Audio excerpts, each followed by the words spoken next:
Alamak, SPM dah nak dekat sangat. Pening kepala. Macam mana nak jawab kertas 2 ekonomi SPM? Baik, jangan pening-pening lagi. Jom tengok video ni, teknik menjawab kertas 2 ekonomi SPM. Jom kita saksikan.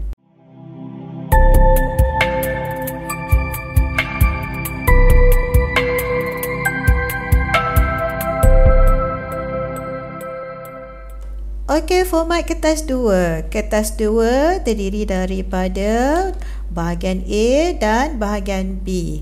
Okey, markah untuk kertas 2 adalah 100 markah, tetapi ia carry 60%, bermakna satu soalan carry 0.6%. Bahagian A adalah soalan struktur yang mengandungi 3 soalan wajib. Jadi, anda wajib menjawab soalan 1, 2 dan 3.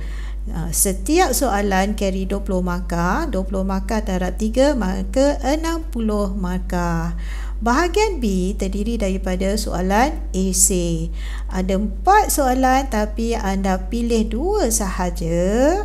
Okey, daripada soalan 4, 5, 6, 7 itu anda pilih 2 dan setiap soalan 20 markah. So 2 darab 20 ialah 40 markah. 60 tambah 40 markah akan menjadi 100 markah, tetapi dia carry 60%, maknanya setiap soalan tu, setiap markah adalah 0.6%. Okey, baik, format jawapan bahagian A adalah kita boleh jawab dalam bentuk point. Okey, ni selalu ditanya, teacher boleh tak jawab dalam bentuk point? Boleh jawab dalam bentuk point, tapi pastikan ayat anda adalah lengkap. Okey, kalau ayat tergantung anda tidak dapat markah. Dan bahagian B, tolong jawab dalam bentuk AC. Okey, sebelum tu teacher nak kita fasihkan kata tugas soalan.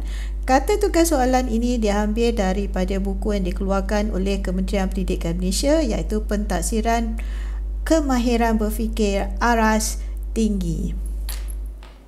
Okey, apakah kata tugas kita? Okey, yang pertama, apakah? Iaitu memberi maklumat yang khusus atau spesifik. Maknanya jawapan kita memberi fakta. Yang kedua, nyatakan, iaitu memberi jawapan spesifik tanpa perlu penerangan lanjut. Cuma nyatakan saja. Okey, tak perlu penerangan lanjut, tidak perlu huraian, tidak perlu sokongan. So hanya beri fakta. Yang ketiga, takrifkan. Okey, iaitu kita memberi keterangan singkat dan jelas tentang makna sesuatu perkataan khusus atau terminologi atau istilah. Dan ini adalah jawapan berbentuk fakta juga. Yang keempat, terangkan. Jadi anda perlu menyatakan fakta dengan sokongan ataupun menjelaskan sesuatu sebab. Maka jawapan anda perlu ada fakta campur huraian. Okey, dan soalan yang menggunakan kata tugas yang menggunakan kata tugas huraikan, maka anda perlu memperihalkan, menceritakan sesuatu dengan panjang lebar terperinci. Okey, jadi untuk soalan ini anda perlu beri fakta, beri huraian dan beri contoh. Okey, seterusnya jelaskan, memberi penerangan tentang sesuatu dengan sokongan supaya mudah difahami. Dan jawapan anda perlulah memberi huraian. Okey, kata tugas seterusnya adalah bandingkan. Untuk soalan bandingkan, anda perlu menyatakan atau menjelaskan persamaan dan perbezaan. Okey, jangan lupa anda kena keluarkan dua-dua, persamaan dan perbezaan antara dua atau lebih perkara. Okey, jadi jawapan anda perlu ada persamaan dan perbezaan. Okey, huraikan ciri-cirinya. Okey.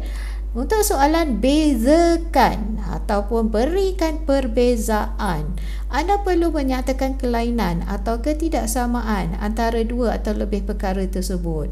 So, berilah perbezaan, huraikan ciri-ciri perbezaan, dan soalan perbezaan adalah sangat lebih baik kita jawab dalam bentuk jadual.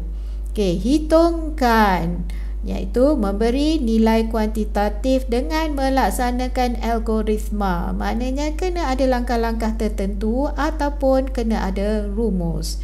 Okey, untuk soalan hitungkan wajib ada rumus. Okey, tolong tulis rumus, jangan tak tulis rumus, okey, atau formula dia. Rumus, campur jalan kira dan juga jawapan yang tepat. Tepat bermaksud mesti ada unit. Berapa?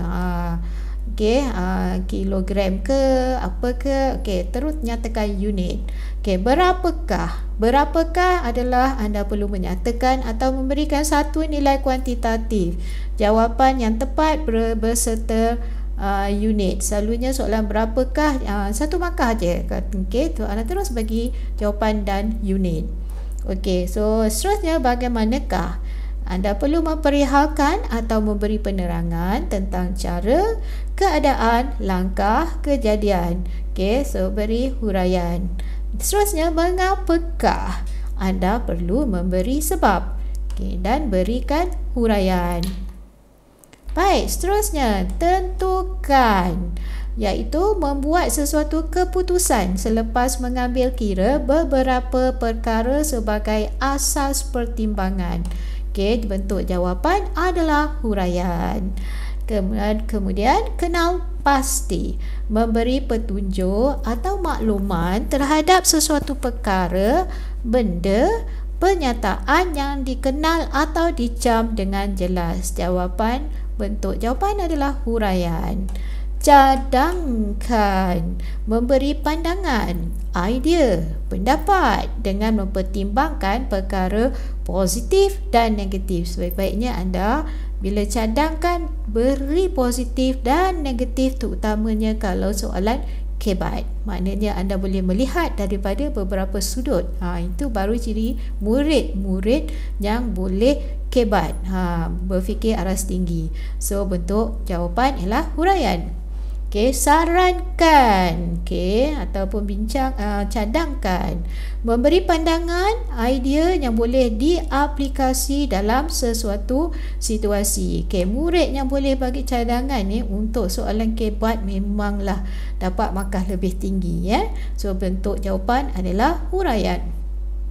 Syorkan, okey, memberi pandangan, idea, pendapat yang boleh diaplikasi dalam sesuatu situasi dengan mempertimbangkan perkara positif atau negatif. So bentuk jawapan adalah huraian. Dan bincangkan, memberi penerangan, pandangan daripada pelbagai aspek. Ingat, daripada pelbagai aspek. Jangan bincang dari satu sudut saja. Okey, so huraian mestilah diberi dalam dua sisi. Okey, kalau kesan tu kita bagi kesan positif dan kesan negatif. Alright, seterusnya buktikan. So anda perlu menyatakan kebenaran dengan dalil, contoh, fakta sebagai sokongan. Huraian yang disokong oleh bukti, itulah bentuk jawapannya. Okey, ramalkan, memberi suatu nilai yang dijangka munasabah berdasarkan pola atau contoh tertentu. Bentuk jawapan adalah huraian.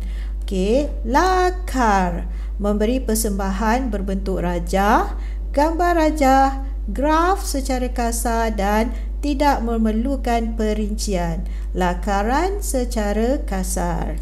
Okey, lukis, memberi persembahan berbentuk grafik, rajah, gambar rajah, graf bagi menggambarkan suatu benda atau perkara dengan menggunakan alat dan mengikut ukuran atau skala tertentu, seperti mana anda melukis keluk, kan?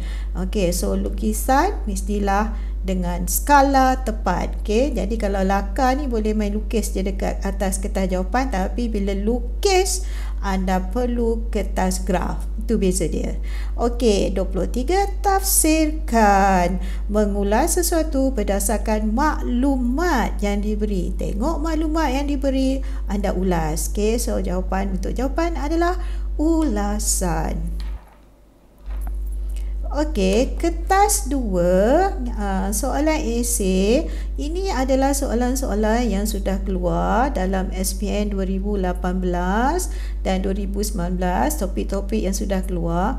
Okey, SPM 2018 adalah SPM yang pertama dengan silibus KSSM. Okey, so ekonomi dia dah mula awal daripada SPM 2018 lagi adalah soalan KSSM. So bermakna ada 2 tahun yang kita kena boleh kaji apa yang dah keluar, apa yang belum keluar, dan yang itulah yang teacher akan buat.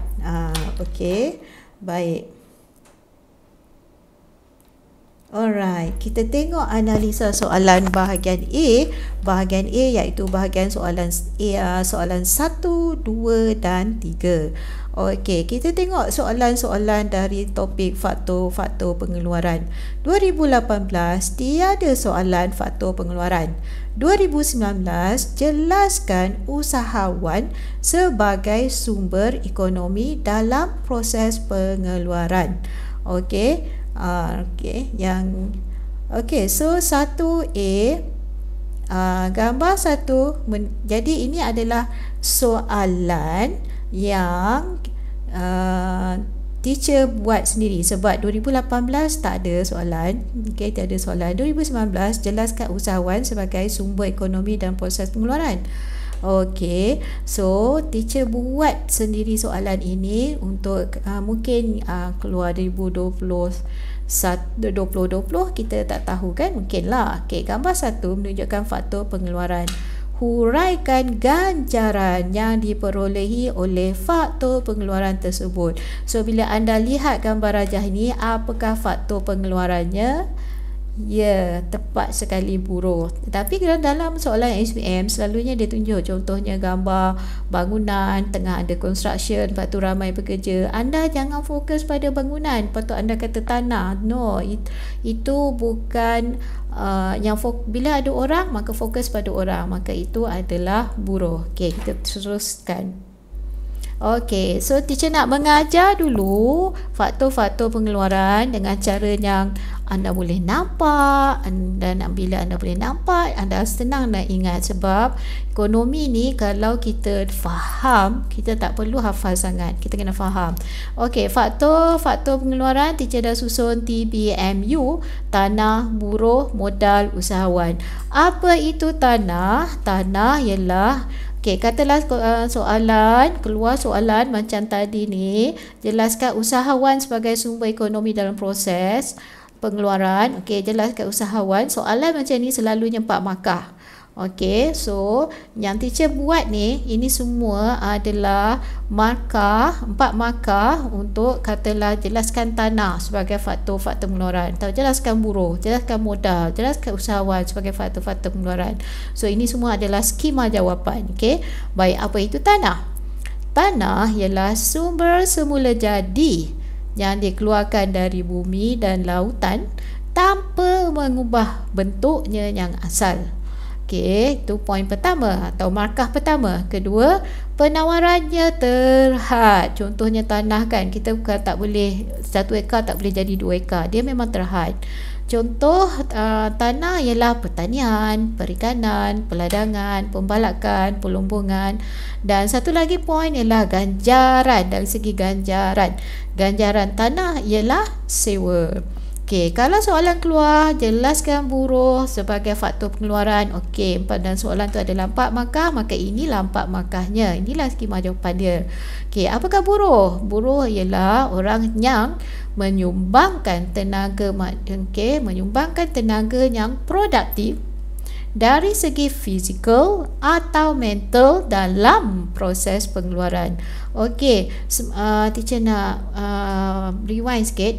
Semua ni adalah terlibat dalam proses pengeluaran. Sebab itulah nama dia faktor-faktor pengeluaran. Maknanya faktor-faktor inilah yang terlibat dalam pengeluaran. Dan bila kita cakap pengeluaran, itu ialah pengeluaran barang dan perkhidmatan. So maknanya kadang-kadang anda belajar, anda macam tak perasan, oh tanah, buruh, modal, usahawan ni untuk keluarkan barang dan perkhidmatan dia. Ya. Okey, so kita pergi balik kepada buruh tadi. Sumbangan tenaga manusia yang produktif dari segi fizikal atau mental dalam proses pengeluaran. Okey, terdiri daripada kita boleh jawab dari segi jenis-jenis buruh. Terdiri daripada buruh mahir dan buruh tidak mahir. Kita boleh juga jawab dari segi mobility. Teacher, mobility tu apa? Mobility itu maknanya bergerak. Okey, buruh boleh bergerak tak? Mobiliti buruh ada sangat tinggi, iaitu mobiliti geografi yang tinggi. Maksudnya buruh kita boleh bekerja katalah anda tinggal di Rawang, anda boleh bekerja di Rawang, tapi anda juga boleh bekerja di Kedah, di Johor, atau anda boleh bekerja di overseas. So mobiliti buruh sangat tinggi. Dan kita juga boleh bagi poin dari segi ganjaran. Ganjaran buruh ialah upah. Okey, apa itu modal? Modal ialah alat ciptaan manusia yang digunakan untuk mengeluarkan barang dan perkhidmatan. Ingat faktor-faktor pengeluaran kan? So ini semua untuk part 4 ni adalah untuk mengeluarkan barang dan perkhidmatan. Okey, alat ciptaan manusia yang digunakan untuk mengeluarkan barang dan perkhidmatan. Okey, apakah contoh? Kita boleh bagi jawapan di segi contoh. Contoh modal ialah bangunan, peralatan, jentera, mesin, kan, kilang. Okey, baik. Dan bila kita boleh cakap dari segi mobility, kalau mobility modal dia terbagi pada dua. Okey, kalau satu mobility tinggi, iaitu benda yang boleh bergerak dengan mudah seperti peralatan, mesin, dan juga mobility tiada mobility seperti kilang dan bangunan. Okey, ganjaran modal ialah faedah ataupun dividen. Baik, apa itu usahawan? Usahawan ialah individu yang menggabungkan dan menyelaras. Okey, dua keyword usahawan, menggabungkan dan menyelaras. Maknanya dia combine tiga-tiga ni. Tu menggabungkan, lepas tu menyelaras. Menyelaras dia combine ke modal apa yang perlu, berapa buruh nak, tanah apa yang kita nak untuk keluarkan barang dan perkhidmatan. So teacher ulang balik, individu usahawan ialah individu yang menggabungkan dan menyelaras faktor-faktor pengeluaran yang lain, iaitu tanah, buruh, modal, untuk mengeluarkan barang dan perkhidmatan. Okey, kita boleh bagi poin dari segi ciri-ciri usahawan. Dia adalah kreatif, inovatif. Okey, dan ini sendiri adalah satu poin, boleh berdiri sendiri, satu markah, iaitu berani mengambil risiko. Ini je satu markah. Kreatif, inovatif boleh dapat satu markah. So dalamnya ada dua markah. Okay, kita boleh juga bagi poin dari segi motif. Motif usahawan ialah untuk memaksimalkan keuntungan. Okay, dan kita boleh bagi poin dari segi ganjaran. Ganjaran usahawan ialah keuntungan. Ingat, ganjaran usahawan ialah keuntungan, bukan upah. Ganjaran buruh ialah upah. Sebab selalunya soalan dia selalu confusekan antara usahawan dan buruh. So, anda jangan keliru. Baik, kita pergi balik soalan tadi. Okey, 2018 tak keluar. 2019 jelaskan usahawan sebagai sumber ekonomi dalam proses pengeluaran 4 markah. So untuk 2020 mungkin dia keluar dari segi macam ni. Kan gambar, dia bagi gambar. Gambar satu menunjukkan faktor pengeluaran. Kita tengok gambar, kita tahu dah usaha ini ialah buruh. Okey, huraikan ganjaran. Okey, kata tugas dia huraikan. So kita kena bagi penjelasannya, ganjaran yang diperoleh oleh faktor pengeluaran tersebut. So kita kena kenal pasti faktor pengeluaran ini adalah buruh. So kita kena bincangkan ganjaran 4 markah. So macam mana nak dapat 4 markah tu? Okey, faktor pengeluaran ini ialah, okey, baik, apa ni? Ini ialah buruh. Okey, kemudian buruh menerima ganjaran apa ya, murid-murid? Buruh menerima ganjaran upah. Okey, baik. So yang ketiga ialah kenapa dia terima ganjaran upah? Kerana menyumbang tenaga apa? Tenaga, physical dan mental dalam proses apa tadi? Dalam proses pengeluaran. Pengeluaran apa? Pengeluaran barang dan perkhidmatan. Okey, baik.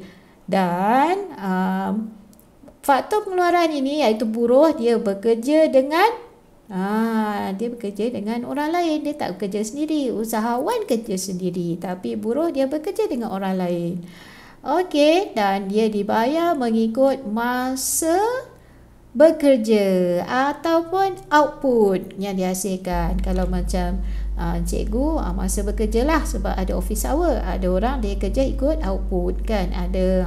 Okey, So itu, so kat sini ada 1, 2, 3, 4, 5 dan maksimum markah ialah 4 markah. Okey, harap jelas tu ya. Tu setiap satu tu adalah 1 markah. Alright, okey, maksimum 4 markah. Okey, kita tengok pula tentang masalah ekonomi. Masalah ekonomi 2018 tak keluar, 2019 pun tidak keluar. Jadi teacher project 2020 mungkin keluar. Okey, ini adalah soalan yang teacher keluarkan sendiri, buat sendiri. So kita tengok gambar 2 menunjukkan perbualan antara dua pengarah urusan syarikat Smart Garment.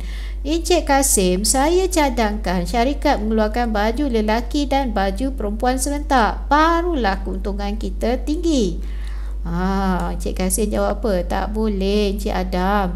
Syarikat hanya ada modal sebanyak RM100,000. Kos mengeluarkan baju lelaki ialah RM60,000, manakala kos mengeluarkan baju perempuan ialah RM70,000. So, soalannya, jelaskan, kata kerjanya ialah jelaskan masalah ekonomi yang dihadapi oleh syarikat. Kenapa teacher? Okay, ini kata tugas dia, ini ialah masalah ekonomi. Maknanya dia bukan tanya masalah asas ekonomi yang 4 tu, apa, berapa, bagaimana, untuk siapa. Tapi ini yang 3 tu, masalah ekonomi. Lepas tu kita kena highlight kan. Bila jawab mesti garis syarikat maknanya kita kena jawab bagi pihak firma, bukan isi rumah, bukan kerajaan. So teacher ajar dulu sebelum kita jawab soalan ini. Okey, masalah ekonomi terdiri daripada berapa? 3. Pertama, kekurangan. Kedua, pilihan. Kita semua ada masalah kekurangan. Okey, hanya Allah SWT je tak ada masalah kekurangan. Bila kita ada kekurangan, maka kita terpaksa buat pilihan. Dan bila kita memilih, maka adalah kos lepas. Yang kita tak pilih itu adalah kos lepas. Okey, kita tengok ke masalah ekonomi isi rumah dahulu. Okay, isi rumah menghadapi masalah kekurangan. Kekurangan apa? Kekurangan pendapatan. Okey, maka pendapatan tak cukup kan? Gaji RM2,500 tu je. Kan? Maka terpaksalah buat pilihan. Pilihan apa? Apakah pilihan isi rumah? Pilihan isi rumah ialah memilih produk atau perkhidmatan yang memaksimumkan kepuasan. Jadi isi rumah kerjanya memilih atau membeli produk atau perkhidmatan yang memaksimumkan kepuasan. So, apakah kos lepas isi rumah? Kepuasan dari produk kedua terbaik yang terpaksa dilepaskan kerana memilih produk terbaik. Katalah nak beli baju blouse merah ke blouse pink. Dua-dua cantik. Okey, nak beli dua-dua tak boleh. So, pilih blouse merah sebab suka merah. So, kepuasan daripada blouse pink tu adalah sesuatu yang kita terpaksa lepaskan kerana kita memilih blouse merah, yang kita terpaksa buat pilihan kerana kita menghadapi masalah kekurangan duit tak cukup. So, harap anak-anak jelas di situ. Okey, apa pula masalah ekonomi firma? Okey, firma menghadapi masalah kekurangan apa? Firma menghadapi masalah kekurangan faktor-faktor pengeluaran. Boleh juga kita kata firma menghadapi masalah modal. Okey, so apakah pilihan yang ada pada firma?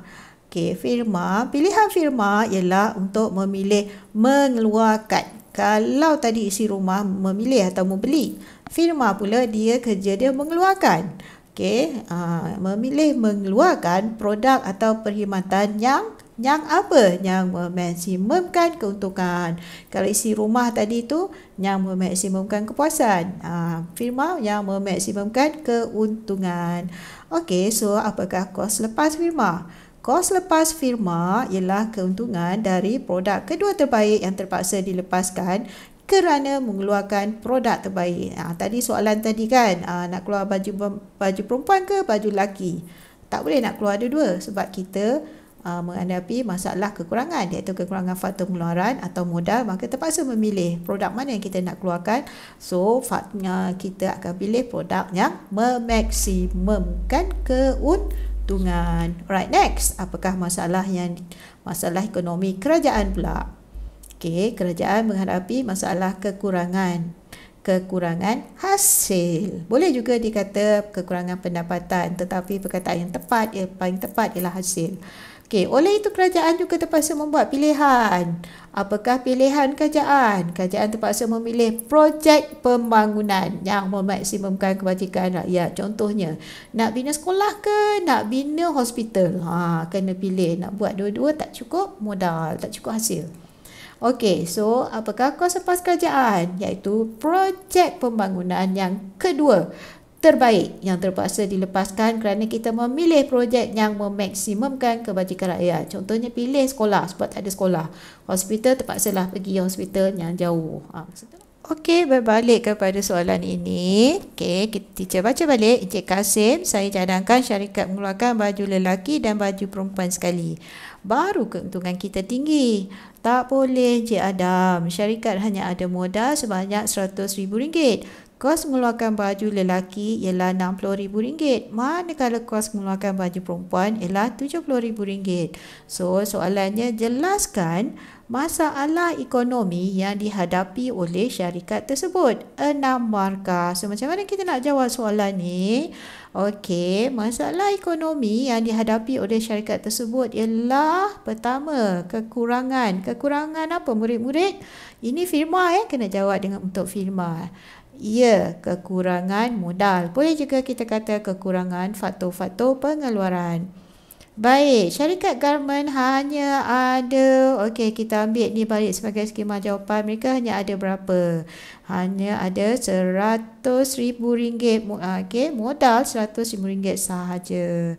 Okey, syarikat kekurangan berapa tu untuk mengeluarkan kedua-dua baju lelaki dan perempuan? Ya, kekurangan RM30,000 sebab RM60,000 campur RM70,000, RM130,000. Okey. Jadi, sedangkan mereka hanya ada RM100,000. So, kekurangan RM30,000. Alright. Maka syarikat terpaksa membuat pilihan. Alright, so apakah pilihan? So, itu skema juga kan? Apakah pilihannya? Antara baju lelaki dan baju perempuan. Okey, jika syarikat memilih, oleh kerana soalan ini tidak dinyatakan apa yang mereka pilih, so kita boleh jawab macam ni Jika syarikat memilih baju perempuan, maka kos lepasnya ialah baju lelaki. Boleh juga kita jawab terbalik. Jika syarikat memilih baju lelaki, maka kos lepasnya ialah baju perempuan. So, kos lepas ialah produk. Ni boleh jadi skema jawapan juga. Kos lepas ialah produk. Yes, kedua terbaik. Yang terpaksa dilepaskan kerana memilih produk terbaik. Okey, seterusnya kita tengok soalan 2018 1B dan 2019 1B, sama juga 1B 1B.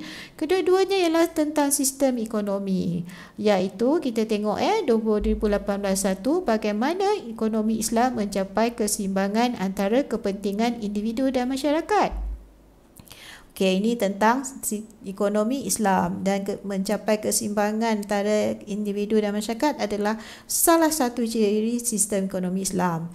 Kita tengok pula 2019 1B juga, persaingan yang adil dan saksama antara individu wujud dan ekonomi Islam. Jelaskan.